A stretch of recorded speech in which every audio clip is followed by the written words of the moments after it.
Sean todos bienvenidos en esta ocasión a una importante entrevista que tenemos el día de hoy y que gracias a la Universidad Autónoma de Yucatán, al Centro Cultural Carlos Acereto, tenemos la oportunidad de disfrutar en esta ocasión algo histórico, algo que en algún momento dado muchos quisieron saber y que hoy vamos a tener la oportunidad de poder conocer de cómo fue el nacimiento del ballet folclórico de la universidad, qué es lo que motivó, qué es lo que dio pie para la creación de esta agrupación artística. Y en esta ocasión pues era importante anunciar e invitar al maestro Carlos Acereto Canto, que es el fundador de este ballet folclórico. Bienvenido, buenas tardes. Muchas gracias, Milton. Realmente es motivo de gusto el poder platicar sobre la historia de una agrupación tan importante, ya que pues nuestra comunidad yucateca o la comunidad mexicana sabe de la existencia de esta agrupación que acaba de cumplir 38 años de vida, pero desconoce en sí cuáles fueron las motivaciones de su creación y la trayectoria que éste ha tenido. En 1982, más o menos como en el mes de octubre, el ingeniero Roberto Maxuini Salgado, que era el director de cultura de nuestra universidad en ese momento, pues me hace un llamado y una invitación para que formáramos la primera agrupación representativa de esta máxima casa de estudios. Realmente yo lo recibí con mucho gusto, esa invitación, y lanzamos una convocatoria a toda la comunidad universitaria. Asistieron más de 150 jóvenes en su momento, con los cuales trabajamos más de 3 o 4 meses y hicimos una selección de 40 bailarines, con los cuales el 25 de febrero de 1983 pues hizo su debut esta agrupación. En una noche mágica, pletórica, con más de 1000 asistentes, a lo que fue la cancha central de básquetbol de nuestra universidad. Ahí es donde debutó nuestro ballet folclórico, arropado por un coro, por una orquesta, por diversos artistas que nos acompañaron, y realmente ahí es donde sucede algo que vino a ser un parteaguas en la danza en nuestra entidad, ya que a partir de ese momento pues todas las actividades nunca pararon. Casi de manera inmediata fuimos invitados a una de las ferias más importantes de nuestro país, que es la Feria de Tabasco. Posteriormente, a los 6 meses, fuimos invitados a un festival muy importante también en la Ciudad de México, que era el Festival Nacional que organizaba la Universidad Nacional Autónoma de México, con agrupaciones de primer orden, como era la Universidad Veracruzana, la Universidad de Guadalajara, la Universidad de Colima, la Universidad de Chihuahua, y en ese momento tuvimos en suerte ser invitados también, donde tuvimos una muy buena presencia y el grupo realmente tuvo mucho éxito en la Ciudad de México. Casi a finales de ese mismo año, de 1983, pues tenemos en suerte de participar en una caravana artística que viajó a la isla de Cuba, acompañados de una pléyade de estrellas de la trova yucateca. El ballet folclórico se hizo presente en diversas ciudades de Cuba. Estuvimos en Guanabacoa, estuvimos en La Habana, estuvimos en diversos escenarios muy importantes como el Parque Lenin, y realmente ese año fue un año redondo. Se filma un video que la universidad nuestra tiene la iniciativa de realizarlo, que se llamó La Rutina de un Ballet, que la idea era precisamente demostrar a todo el público que normalmente está acostumbrado a ver una función y aplaudir o criticar. En esta ocasión se mostraba todo lo que hay detrás de una función. Se filmaban ensayos, se filmaron los preparativos para una función, y finalmente el producto de una presentación de 2 o 3 minutos en el Teatro Perón Contreras. Y con este video realmente se mostraba todo el gran esfuerzo que los jóvenes, que la institución desplegaba para llevar a cabo una función, pero que lo más importante realmente no era la función, sino todo lo que había detrás de una función. Hablamos ya de un año intenso, un año de retos y de metas cumplidas, pero después de este primer lanzamiento, ¿qué siguió con el ballet folclórico? Porque ya había nacido, ya estaba conformado, ya tenía un proyecto realizado a través de esta creación, de fundación de este ballet folclórico, y a partir de ahí, ¿cuáles eran las siguientes metas de este ballet? Bueno, realmente nuestra intención era el crecimiento. Uno de los objetivos primordiales realmente de esta agrupación es la de la investigación, la difusión, la preservación de nuestras tradiciones y la reconstrucción etnográfica de todas nuestras costumbres. Es muy amplio realmente el trabajo y eso nos orilló a que empezáramos a tener lazos muy estrechos con las diversas universidades de nuestro país para que trajéramos a los mejores coreógrafos y a los mejores informantes de esos lugares para poder ir enriqueciendo nuestro repertorio. Es así como al año y meses pasado traemos por invitación al profesor Miguel Vélez Arceo, del director de la Universidad Veracruzana, un hombre muy visionario en la danza, uno de los íconos de la danza en nuestro México, y él pues con toda generosidad nos monta todo lo que viene siendo el repertorio del estado de Veracruz. Posteriormente tuvimos también un vínculo con la Universidad de Jalisco, de Guadalajara particularmente, y viene también su director, el profesor Carlos Ochoa. Y así fuimos paso a paso enriqueciendo cada estreno de un cuadro, generalmente se hacía en un aniversario. En igual forma tuvimos la asesoría de la maestra Rosel Carmen Deza de Tabasco para montar este cuadro. Y es así como íbamos aumentando nuestro repertorio aproximadamente 3 o 4 años más después del debut. Habías mencionado en pláticas anteriores que hubo un momento en el cual el ballet folclórico ya no le era suficiente o no quería hacer lo mismo que muchas otras agrupaciones artísticas, de tener que estar replicando, y que está bien, o sea que al final sí funciona, pero de estar replicando o de estar haciendo construcciones de escenas de cada una de las regiones, ¿no? De Jalisco, de Veracruz, de Tabasco, y que quisiste construir algo diferente, algo que hiciera la diferencia con el ballet folclórico, y que a partir de este primer proyecto se desencadenaron muchas mejoras para con el ballet en muchos aspectos. ¿Cuál de estos proyectos fue uno de los más importantes? Así es, realmente todas las agrupaciones generalmente van teniendo un crecimiento y una madurez conforme va pasando el tiempo, ¿no?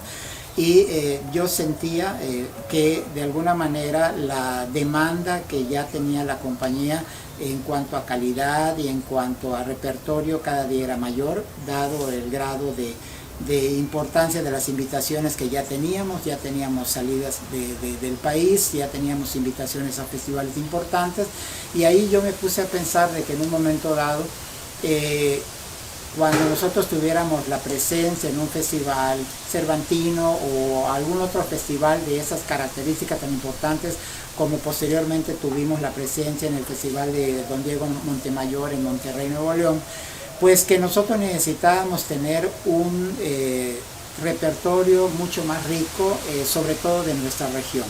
Entonces ahí nace la idea de articular un programa con un contenido mucho más sustancioso históricamente y artísticamente, que mostrara realmente lo que es nuestro estado de Yucatán. En sus inicios, pues nuestro repertorio era un tanto limitado. Nosotros teníamos solamente un programa que se llamaba Mercado de Mérida, donde se bailaban algunas jaranas y se interpretaban algunas acciones y expresiones de nuestra gente en el mercado de un pueblo, de una ciudad. Posteriormente armamos un programa que se llamó Aires de Provincia, donde ya incluíamos repertorio de otras regiones, pero en 1987 aproximadamente es cuando nace la idea de conformar este programa, que le daría ahora sí que un salto espectacular a nuestro trabajo. Y pues empiezo a pensar cómo podría lograr este programa, ¿no? Entonces empiezo a hacer trabajo de investigación de campo, trabajo de investigación documental. Yo me metía a bibliotecas, a hemerotecas, a revisar periódicos del siglo pasado y a estar recopilando partituras, estar recopilando testimonios y una serie de elementos que me fueron dando luz para poder crear esta nueva producción. Y es así como nace realmente el programa Yucatán y sus raíces. Yucatán y sus raíces fue un programa que trabajamos cerca de 2 años. Primeramente, el primer año fue el acopio de toda esta información documental, testimonial, etcétera. Y el segundo año fue para coreografiar todo el trabajo, toda la puesta en escena y hacer la producción como fue la musicalización, la escenografía, el vestuario. Fue un trabajo arduo porque fue un momento también un poco difícil de crisis económica y que no habían los recursos suficientes para poder elaborar la producción. Y es así como nos dimos a la tarea como proyecto de grupo, el juntar los fondos necesarios para poder hacer la producción. Juntamente con el esfuerzo y la madurez de los bailarines que conformaban la compañía en ese momento, pues llegamos a la conclusión que había que procurarnos nuestros propios recursos y empezamos a hacer todo tipo de actividades, desde bazares de ropa usada, vender artículos que los jóvenes rescataban en sus hogares, que en un momento dado ya no les servía a ellos, y juntamos todo el dinero suficiente para poder hacer la producción. Y es así precisamente como un 25 de febrero, pero de 1988 aproximadamente, 89, es cuando nace Yucatán y sus raíces. Fue un suceso de primer orden porque nunca se había visto aquí en Yucatán toda esa historia articulada en una puesta en escena. Se me hizo al principio muy complicado articularla porque tenía demasiada información y no sabía realmente cómo darle forma, pero pues busqué ahora sí que la fórmula de manera cronológica, como se fueron dando las diversas influencias de las diversas expresiones en nuestra península de Yucatán, es como se fue derivando realmente nuestra cultura. Nos apoyamos mucho en la Fototeca Guerra, que es un acervo impresionantemente rico. La fotografía Guerra data de más de 2 siglos atrás. Es un acervo de más de 5,000 placas de fotografía donde se conserva ahí la historia militar, civil y social de nuestra entidad. Y actualmente al cerrar esa fotografía, la Facultad de Ciencias Antropológicas de nuestra universidad pues adquirió todo ese acervo, fue debidamente preservado y mantenido hasta la actualidad. Es un símil del archivo Casasola, que viene siendo la historia de nuestro México en la época de la Revolución y postrevolucionaria.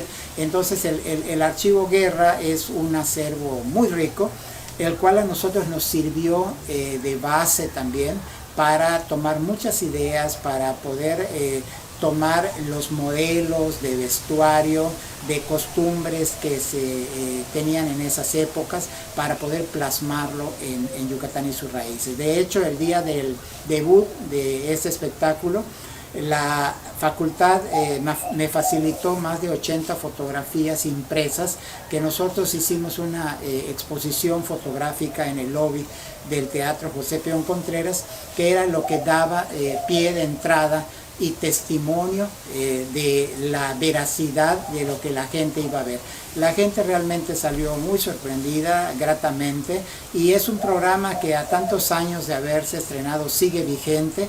Se ha llevado en múltiples ocasiones a festivales muy importantes, como antes mencioné, al de Don Diego Montemayor en Monterrey, al Teatro Degollado de Guadalajara, a la Ciudad de México en diversos escenarios, y en uno de tantos festivales en la UNAM fue considerado como la mejor muestra escénica didáctica en esa ocasión. Es por eso que consideramos Yucatán y sus raíces como la parte medular, la columna vertebral de nuestro trabajo, y que todavía es vigente hasta este momento. Muestra toda nuestra historia, partiendo como referente la cultura maya, pasando por las diferentes influencias como fue la influencia europea a raíz de la conquista, posteriormente la influencia europea, pero durante la época del Porfiriato, con todas sus derivaciones que va dando en cuanto a vestimenta, en cuanto a música, en cuanto a danzas. Posteriormente la influencia del Caribe, particularmente de Cuba, a nuestra península de Yucatán. Y finalmente el aglutinante musical de todas estas influencias que viene siendo nuestra identidad actual, que es la fiesta de la vaquería y todo lo que son nuestras danzas actuales. Es realmente recorrer 4 siglos de nuestra historia en un programa de hora 15 minutos. Es una película de principio a fin con un argumento, y es ahí donde realmente se puede entender cuál es la razón de por qué los yucatecos somos así. Yucatán y sus raíces fue el que dio pie e inicio a importantes proyectos. Como mencionó el maestro Carlos Acereto, a partir de este se encontró la fórmula secreta en la cual podíamos desarrollar nuevas posibilidades de danza para esta agrupación, nuevos retos, y bueno, tenemos otros espectáculos que el Ballet Folclórico creó. Bueno, son 10 espectáculos que el Ballet Folclórico ha acumulado en sus 38 años de vida. Todos ellos con un contenido histórico, con un contenido didáctico.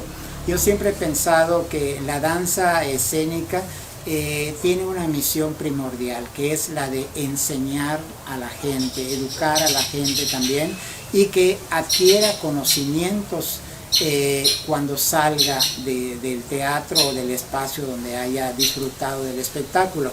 La danza no solamente es lúdica o debe de ser de divertimento o de distracción para la gente, sino es una herramienta sumamente importante para educar y enseñar a la gente y aprender a apreciar sus costumbres y todas sus tradiciones. Es la razón por la cual siempre he buscado que cada uno de los programas tenga ese hilo conductor y ese argumento particularmente.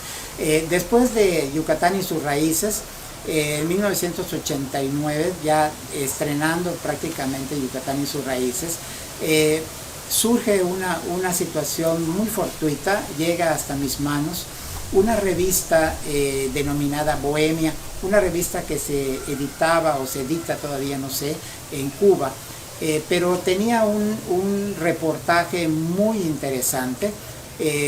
La portada titulaba Los indios mayas de Cuba, y en su interior toda la revista estaba dedicada a este fenómeno etnológico, en el cual se hablaba de una comunidad maya que radicaba en la comunidad de El Grillo, en un municipio cercano a La Habana, y que existía esta agrupación étnica.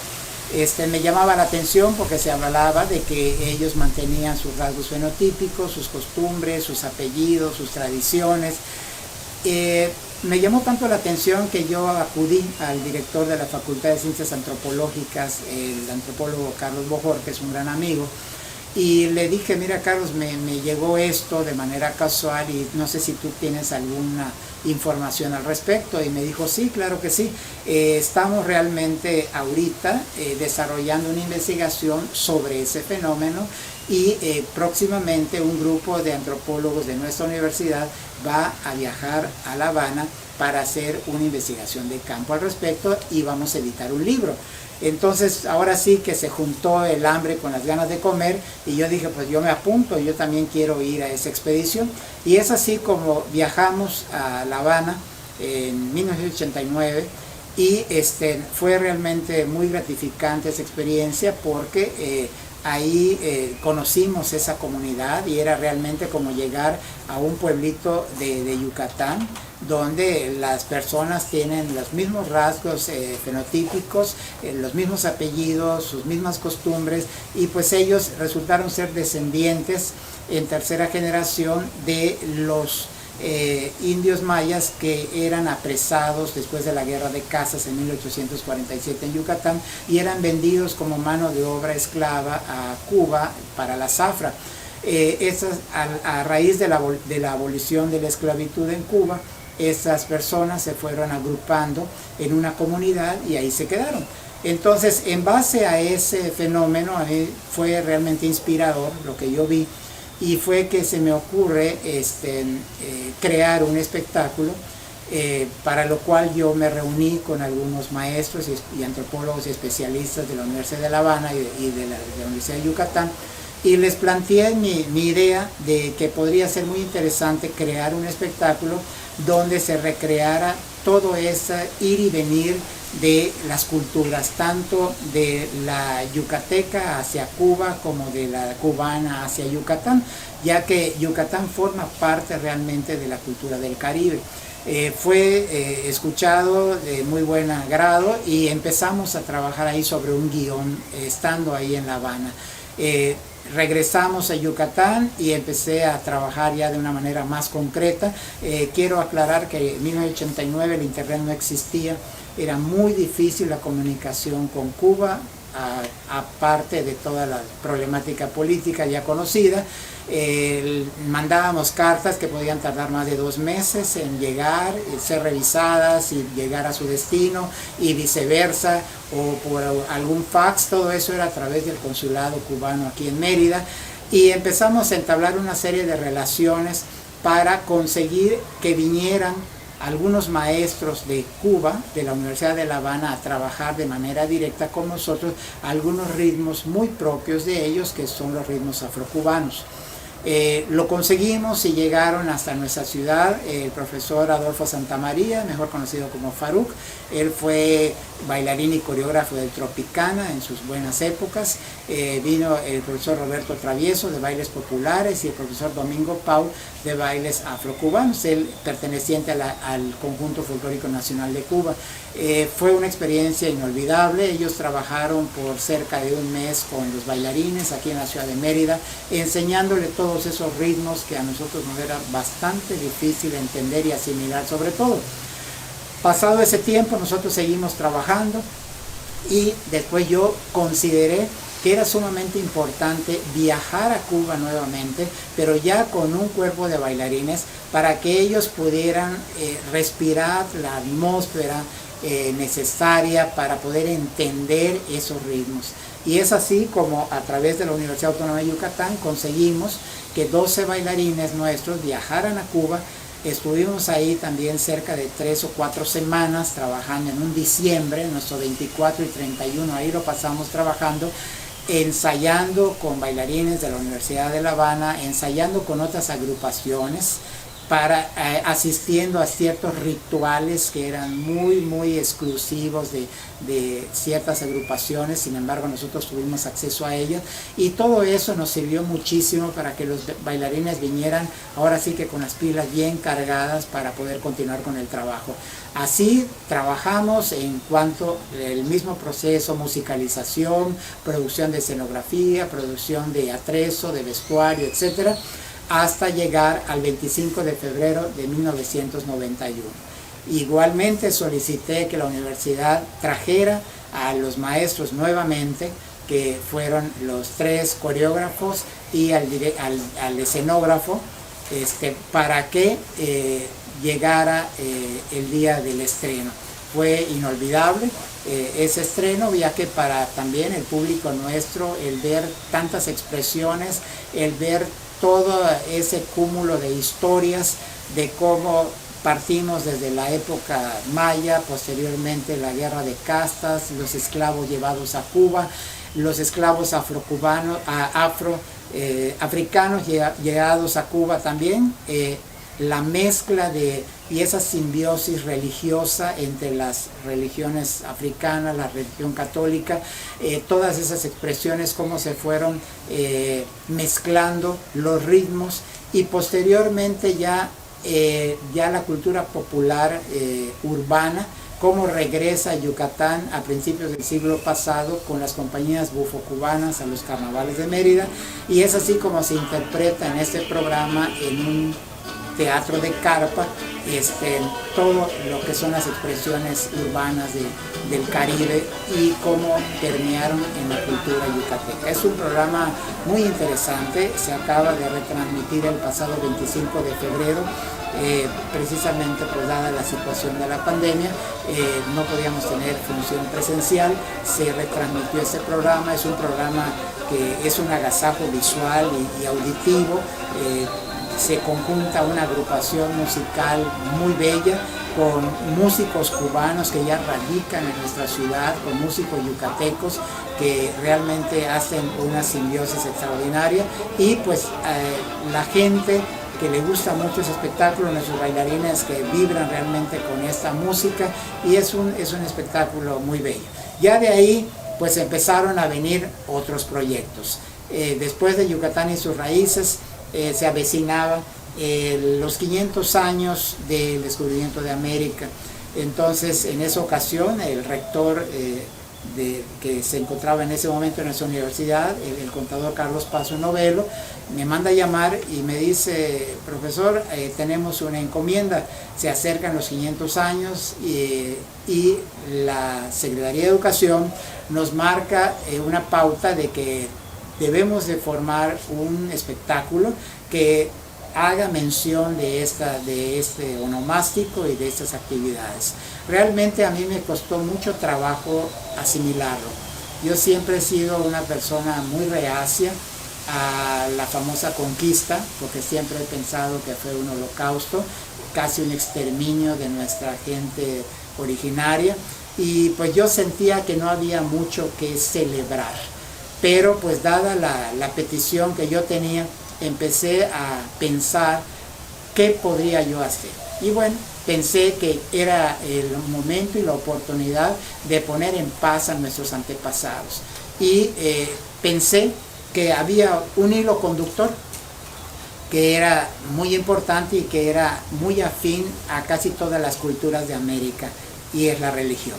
Entonces tomé precisamente la religión católica como el hilo conductor de este programa, y primeramente este programa lo abrimos con una canción espectacular que se llama El Grito de América, donde se habla de las culturas más importantes de nuestra América, y cuando se levanta el telón pues se ven 3 grupos de indígenas originarios de la cultura azteca, de la cultura maya y de la cultura inca, las culturas más importantes florecientes en América. Y posteriormente la escenografía está hecha de tal forma que se levanta parte de ella e irrumpe la corte española, con todas las personalidades que le acompañaban, incluidos los sacerdotes en su momento. Ahí se da un cuadro escénico muy importante, teatral, donde se ve la cristianización, y a partir de ahí entonces empiezan a ver las diversas expresiones católicas juntamente con las expresiones culturales de cada uno de los pueblos. Entonces vamos viendo las diversas culturas, Bolivia, Perú, Venezuela, Colombia, Argentina, y cerramos con México. México pues tenemos una tradición religiosa muy marcada. Entonces el tema de ese cuadro es el 12 de diciembre en la Basílica de Guadalupe. Sabemos que ahí se dan cita una gran cantidad de gente y una gran cantidad de agrupaciones de danzantes. Entonces la escenografía es un retablo maravilloso de la Basílica de Guadalupe, y posteriormente la llegada de los diversos danzantes, como son danza de quetzales, danza de guaguas, danza de negritos, una serie de danzas originarias muy bonitas. Y previo a cada uno de los países que se interpretó, pues siempre hay una serie de cuadros teatrales donde se escenifica las festividades al santo patrono de ese país. Si hablamos de Bolivia, la Virgen de la Copacabana, etc. Entonces es un programa que también dio mucho trabajo. Tuvimos que traer coreógrafos de diferentes países para que nos enseñaran las danzas y las expresiones de esos lugares, pero es un programa muy rico, muy vistoso. Argentina pues es un programa muy esperado, también es un cuadro muy esperado, dada la brillantez de su folclore, de sus zapateados, del manejo de bombos o tambores, del manejo de boleadoras, en fin, Colombia con su cumbia. Cada uno de los países tiene una representación muy especial. En cuanto a Estados Unidos, nosotros quisimos incluirlo porque tiene una sección muy importante, que es la música negra, la música de cántico negro gospel, que es la que representa ese cuadro de los Estados Unidos, con coreografía de Elvin Kelly. Realmente es algo muy interesante. Han pasado ya algunos años desde el nacimiento del ballet folclórico, ha estado en festivales importantes, ha creado 2 de muchos espectáculos interesantes, pero hay algo que para muchos fue sorpresa. Cuando en el momento en el que el ballet tuvo la oportunidad de fusionar la cultura, las tradiciones, la historia de nuestros antepasados con la danza contemporánea.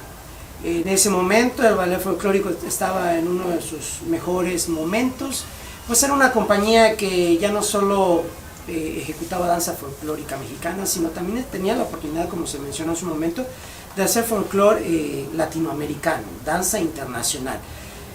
Pero para sorpresa de muchos y dada la ambición que se tenía a través de la dirección, surgió este espectáculo que se llama El México Antiguo. El México Antiguo. El México Antiguo fue un verdadero reto en todos los sentidos y nace de esta manera. En ese momento venía muy seguido aquí a Yucatán un músico norteamericano, el señor William Dawson, que tenía un trabajo muy estrecho con la Orquesta de Cámara de la Universidad Autónoma de Yucatán. En ese trabajo que ellos hacían, él elaboró una suite musical denominada Chichén Itzá y se la obsequió a la Universidad Autónoma de Yucatán. Entonces, en igual forma, me pidieron en ese momento que por parte del ingeniero Jaime Barrera Aguilar, que era el director general de difusión y extensión universitaria, que si era factible coreografiar esa suite en correspondencia al músico William Dawson, ya que él había hecho un gran esfuerzo en regalarnos ese pasaje musical. Pues para mí fue realmente sorprendente. Escuché la música y realmente era muy emotiva, muy vibrante la música, pero implicaba otras técnicas para interpretarla, porque nosotros pues en ese momento nuestras capacidades eran como bailarines folclóricos, ya sea regional, nacional o internacional, pero folclórico. En este caso la música pedía otra disciplina y particularmente era para danza clásica o danza contemporánea. Entonces, pero había un reto mayor. Nos dijeron que lo teníamos que hacer con una compañía de danza contemporánea de Miami, que de manera conjunta se iba a hacer ese proyecto, ya que era un proyecto binacional. Entonces, pues todavía mayor reto, porque teníamos que alternar con bailarines que se dedicaban a esa disciplina. Entonces, ahora sí que no tuvimos más remedio que empezar a entrenarnos durante cerca de un año en danza contemporánea. Buscamos maestros para que entrenaran de manera ardua a cada uno de los bailarines para poder llegar a hacer el montaje.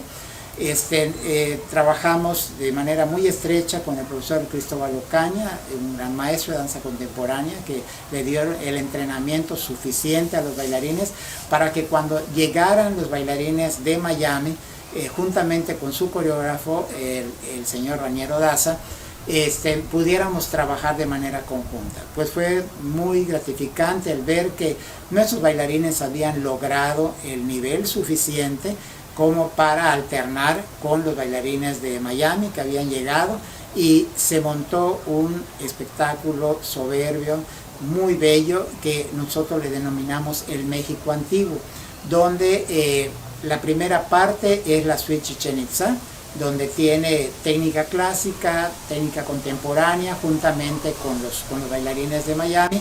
Y la segunda parte corrió exclusivamente a cargo de los bailarines del Ballet Folclórico de la Universidad, donde dividimos en 3 culturas, que fue la cultura olmeca, azteca y maya.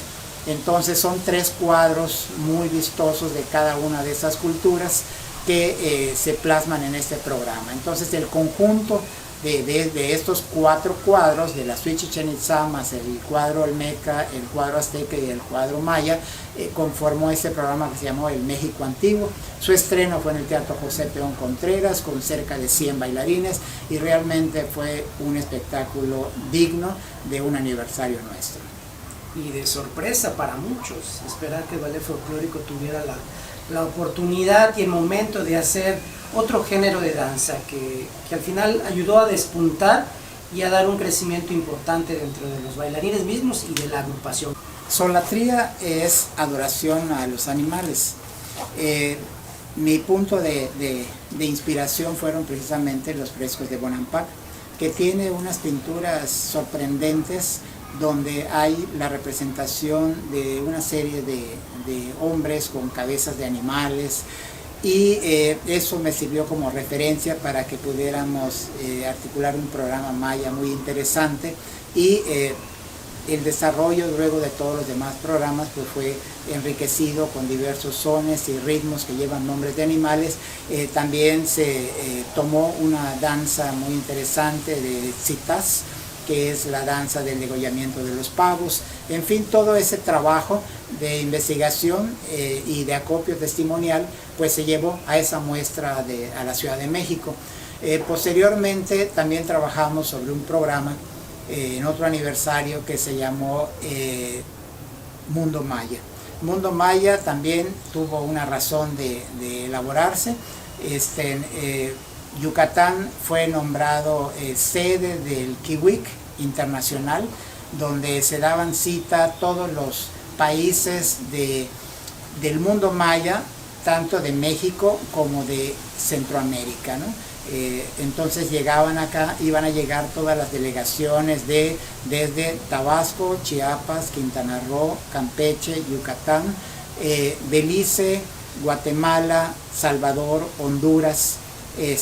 Entonces me encomendó el gobierno del estado en ese momento, que era el gobernador, el señor Víctor Cervera Pacheco, que en lugar de traer agrupaciones dancísticas de los diversos países o de los diversos estados, ¿por qué no nos hacíamos responsables nosotros de armar un programa para ese gran evento internacional? Y es así como armamos el Mundo Maya.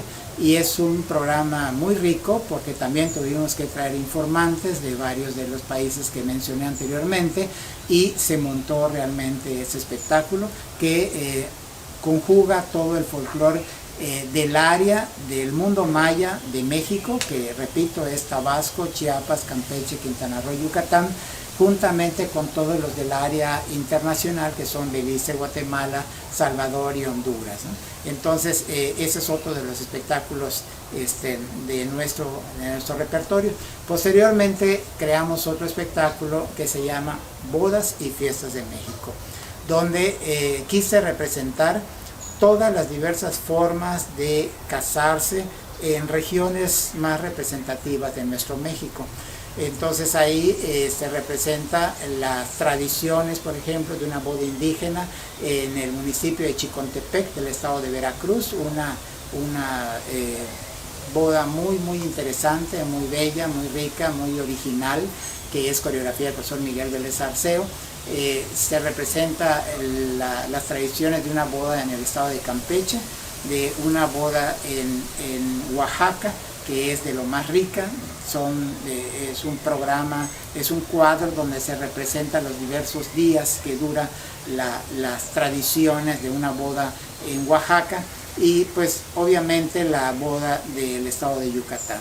Entonces es un programa muy interesante, porque a pesar de ser una actividad social común, vamos a decir, pero en cada una de las regiones y nuestros estados de nuestro país se interpretan de manera muy diferente, ¿no?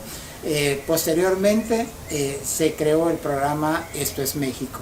Esto es México es la representación es un crisol de culturas, porque ahí están representados muchos estados de la República Mexicana, con sus danzas, con su música, con sus cantos, y es así como nosotros hemos estado trabajando a través de estos 38 años, con 10 programas diferentes, con contenidos diferentes, con experiencias muy diversas, que ha enriquecido en mucho a nuestra compañía, a nuestra entidad. Por eso dije en un principio que el nacimiento del ballet folclórico fue un acontecimiento de primer orden, porque marcó un antes y un después de la danza folclórica en Yucatán. ¿Cuántos bailarines han pasado en el ballet folclórico? Bueno, en un estimado lo más preciso posible, cerca de 1.500 bailarines han conformado nuestra agrupación a través de esos 38 años. Casi todos ellos ya egresados de diferentes carreras, profesionistas de gran éxito, que añoran mucho el ballet folclórico. Ellos mismos reconocen que han aprendido más en el ballet muchas veces que en las aulas, por la disciplina, por las experiencias que nos da las giras, los viajes, las presentaciones. Realmente el ballet folclórico proporciona una enseñanza integral al universitario. No solamente es el enseñar bailes, sino es parte de una educación y de una formación disciplinaria que difícilmente se obtiene en alguna otra actividad. Sí, pues a través de este ballet folclórico ha habido la oportunidad de asumir ciertas responsabilidades dentro de la agrupación. A la hora de ir al extranjero también, de alguna manera, esto nos aporta muchísimo para el manejo del grupo, para todas las experiencias que vamos teniendo durante todas estas giras. Pues hay que mencionar que el ballet es internacional. Tanto ha tenido la oportunidad de ir a Latinoamérica, a Europa y al mismo Estados Unidos, ¿no? Sí. Entonces, estas experiencias... Sí. El ballet en su historial tiene la visita a Estados Unidos en 8 diferentes giras a más de 40 ciudades de las más importantes de Estados Unidos. Ha estado en Cuba en 2 ocasiones, en Venezuela, en Puerto Rico. En Europa ha estado en Holanda, en Ámsterdam particularmente, en Suecia, en Dinamarca, en Italia, en Alemania. No sé si me esté escapando algún otro país, pero sí ha recorrido ya bastante kilometraje, y eso ha proporcionado a nuestros integrantes una riqueza de conocimiento invaluable realmente. El pasado 25 de febrero el ballet cumplió 38 años. ¿Qué nos deja el ballet folclórico ahora con 38 años? Bueno, como antes dije, deja una integralidad en la formación de los bailarines. Para mí eso es lo más importante.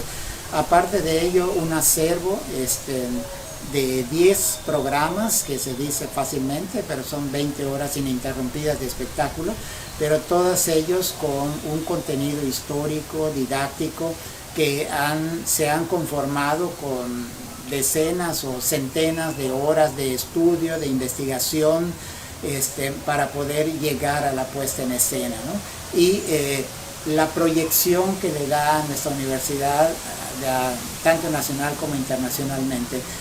Hay muchas instituciones que muchas veces no entienden la labor de este tipo de agrupaciones. Piensan que solamente se conforman para divertimento o entretenimiento de los bailarines, o de los alumnos, pero no se dan cuenta que realmente son llaves de oro que abren puertas. Voy a poner solamente por ejemplo la Universidad Veracruzana. La Universidad Veracruzana tiene una agrupación dancística con cerca de 50 años de vida, o creo que ya los cumplió. Orquestas sinfónicas, ensambles clásicos, mariachis, tienen muchísimas agrupaciones, y maneja uno de los presupuestos más grandes a nivel federal después de la UNAM. Uno diría, bueno, ¿cómo es posible que la Universidad Veracruzana maneje tanto presupuesto para ese tipo de agrupaciones? Porque gracias a la Universidad Veracruzana, o a esas agrupaciones, la Universidad Veracruzana se le conoce en el mundo entero. Yo siempre he dicho, uno puede tener el mejor maestro, el mejor catedrático, el mejor investigador en su universidad. ¿Quiénes se enteran? Pues los 20 alumnos o los 30 alumnos que están en el aula. Pero si yo tengo el mejor ballet folclórico, la mejor orquesta sinfónica, la mejor agrupación artística que viaja por el mundo, pues se entera el mundo entero.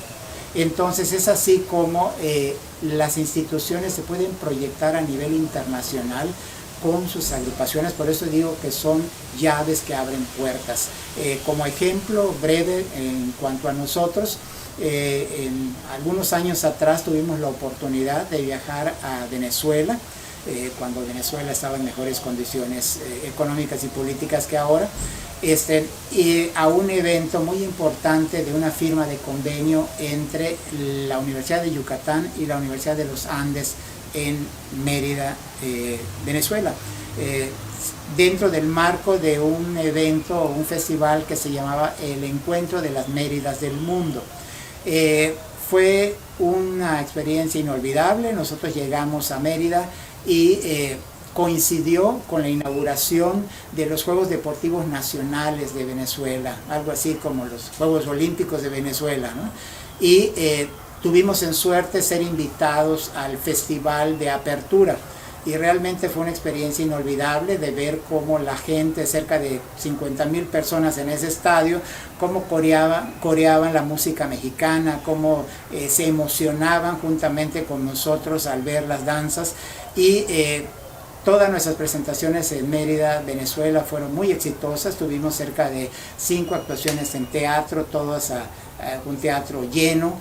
Tuvimos otras actuaciones en otros espacios.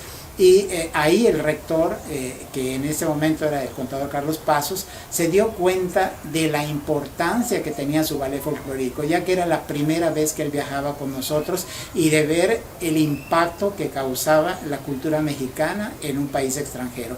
Entonces yo me quedo con eso, ¿no? Todo lo que puede dejar de experiencia y de marca y de huella realmente el trabajo artístico de una institución como es la universidad. Si hay algún bailarín o algún interesado en estar en esta agrupación, ¿cuáles son las necesidades que tienen que cumplir? Ante todo, pasión.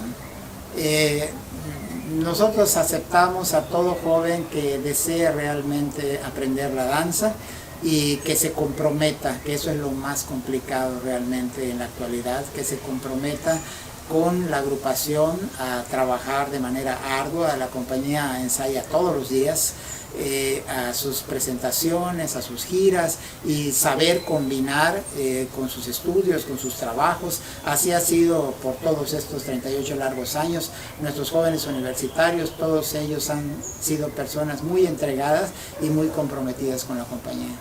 ¿Algo que quisieras agregar sobre el tema con el momento del ballet folclórico? Pues ante todo, en una plática anterior, en días pasados, comentábamos que por la situación que vivimos en la actualidad, se podría pensar que hay un relajamiento casi total en cuanto a la danza, pues por la falta de actividad presencial. Pero esto, como mencionaste en algún momento, no va a ser toda la vida. En algún momento vamos a retomar nuestras actividades normales, y espero que este tiempo de reflexión de ya un año que hemos tenido, hayamos podido reflexionar lo suficiente como para valorar todo lo que teníamos y en este momento ya no tenemos, ¿no? Que éramos felices bailando y no nos dábamos cuenta realmente. Entonces creo yo que vamos a tomar con más bríos nuestra actividad, que vamos a catapultar nuestro ballet folclórico mucho más que lo que hacíamos anteriormente. Maestro Carlos, yo quiero darte las gracias por permitirme este espacio. Quiero darle las gracias a todos ustedes por estar aquí ya en esta noche disfrutando de esta charla. Yo creo que para muchos y para un servidor es importante conocer la historia del ballet folclórico, cuáles fueron sus momentos, qué es lo que motivó e incitó a su creación, y que cada una de estas experiencias que estamos teniendo al conocer con muchas ganas el nacimiento de todos estos espectáculos que fueron estando dentro del ballet folclórico, pues la verdad para un servidor es muy inspirador, muy motivante, porque de alguna manera tuve una experiencia muy cercana, participé en cada uno de ellos y pues yo te quiero dar las gracias por esto y que nada, pues hay el interés de mi parte, de un servidor, de querer compartirles, de querer ver que conozcan la trayectoria del ballet folclórico. 38 años no han sido fáciles, han sido muchas horas, muchos meses, muchos minutos, mucho tiempo de dedicación para que esta agrupación siga y salga adelante. Y nada, pues gracias, no sé si algo más quieras mencionar. Muchas gracias, gracias a la Universidad Autónoma de Yucatán y a todas las autoridades que en su momento nos han brindado su apoyo durante todo ese tiempo. Gracias a los artistas también, a todos los artistas invitados. Nos faltó mencionar de todos los grandes artistas que tenemos en el estadio y que también participaron. Así es, el ballet folclórico no ha sido solo el ballet siempre ha estado arropado por una extraordinaria orquesta que es la Orquesta de Seguridad Pública. Durante 37 años esa orquesta nos acompañó con el maestro Bartolomé Loría, que en paz descanse, como su director. También nos acompañó muchos años el mejor tenor de Yucatán, el señor Eduardo Rosado. Estuvo con nosotros en el elenco la soprano Nancy Mas, el señor Sergio Cámara, que durante todos esos años siempre nos ha acompañado como actor y declamador. El señor Gualberto Trejo Cardós, que en paz descanse, un gran actor que nos ha acompañado. En fin, siempre ha habido una gran cantidad de personalidades del ambiente artístico yucateco que nos ha acompañado. El señor Manuel Izama, un extraordinario pintor, que es el que nos trabajó casi siempre las escenografías de los diversos espectáculos, así como el señor Víctor Argáez. Si ustedes se dan cuenta, es un conjunto de artistas yucatecos muy valiosos que siempre han estado detrás de todos estos esfuerzos del ballet folclórico. Y gracias también a todos los artistas a nivel nacional que siempre fueron como parte fundamental, mentores, amigos, el señor Miguel Vélez Arceo, el maestro Rafael Samarripa, el maestro Carlos Ochoa, Antonio Rubio de Chihuahua. Gracias a todos ellos que siguen siendo parte de esta familia de la danza. Todavía no hace mucho tuvimos la oportunidad y la vamos a repetir, el tener una plática muy interesante con estos grandes maestros de la danza que todavía están presentes y que fueron parte del ballet folclórico. Fueron piezas fundamentales que ayudaron a la construcción de muchos de los espectáculos y de lo que hoy somos como compañía. Cuando dije hace un momento que la Orquesta de Seguridad Pública nos acompañó 37 años, es porque este último año ya tenemos nuestra orquesta propia, que es la orquesta de la universidad, dirigida por un joven entusiasta que se llama Arturo Turriza. Entonces, ahora ya trabajaremos de manera conjunta con la orquesta de la Universidad Autónoma de Yucatán.